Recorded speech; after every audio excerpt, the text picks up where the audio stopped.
Praise the Lord. Have a blessed day. இது கர்த்தரின் வார்த்தை. ஏசாயாவின் தீர்க்க தரிசன புஸ்தகம் 65வது அதிகாரம் அதனுடைய 8வது வசனம். கர்த்தர் சொல்லுகிறது என்னவென்றால், ஒரு திராட்சை குலையில் ரசம் காணப்படும் போது அதை அழிக்காதே, அதிலே ஆசீர்வாதம் உண்டென்று சொல்லுகிறபடி நான் என் ஊழியக்காரரின் நிமித்தம் அனைத்தையும் அழிக்காதபடி செய்வேன்.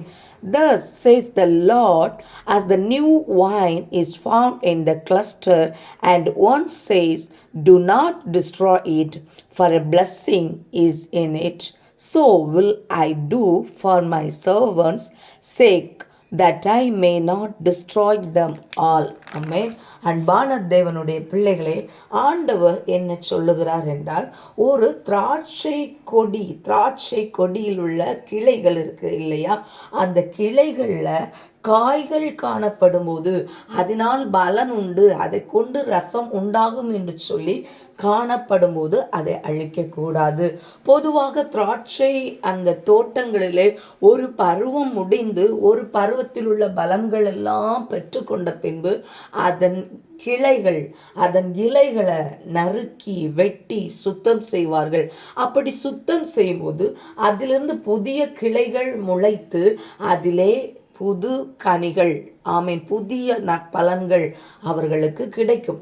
அப்படி இருக்கும்போது சில கிளைகளில் கனிகள் கிடக்கும், ஆமீன், திராட்சை குலைகள் இருக்கும். அப்படிப்பட்ட கிளைகளை நறுக்கி போடாதுங்க, அதனால ஆசீர்வாதம் உண்டே அப்படி என்று சொல்லுவார்கள்.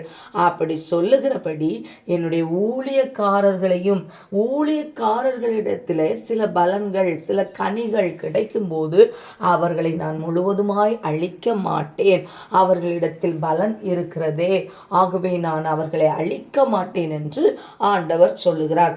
அதே போல ஸ்தோத்திரம், ஒரு திராட்சை குலையில இருக்கிற ரசத்தை போல தேவனுடைய பிள்ளைகளுடைய வாழ்க்கையிலும் கனி கொடுக்கிற ஒரு ஜீவியம் வேண்டும்.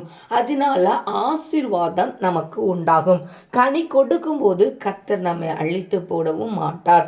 ஆமீன். திராட்சை செடியை வேலி அடைத்து அதில் உள்ள தேவையில்லாத கற்களை எல்லாம் பொறுக்கி அதில் நல்ல உரம் போட்டு அதை பராமரிப்பது போல நம்மையும் நம்முடைய குடும்பத்தையும் வேலி அடைத்து நம்மிடத்தில் உள்ள தேவையில்லாத சுபாவங்களை எல்லாம் எடுத்து மாற்றி நம்மையும் அவர் பராமரிப்பார். அனுதினமும் நம்மை நடத்துவார். ஆண்டவருடைய பிள்ளைகள் அவருக்கு மன மகிழ்ச்சி. ஆகவே நாம் ஒவ்வொருத்தரும், இதை கேட்டு கொண்டிருக்கிற அருமையான பிள்ளைகள் ஒவ்வொருத்தரும் புளிப்புள்ள கனியை அல்ல, நல்ல சுவையுள்ள கனியை, நல்ல உயர் குல திராட்சை கனியை போல நல்ல ஒரு குவாலிட்டியான நல்ல குணாதிசயங்களை கொண்ட பிள்ளைகளாக நாம் காணப்பட வேண்டும். கனிகளை கொடுக்கிறவர்களாக நாம் காணப்பட வேண்டும்.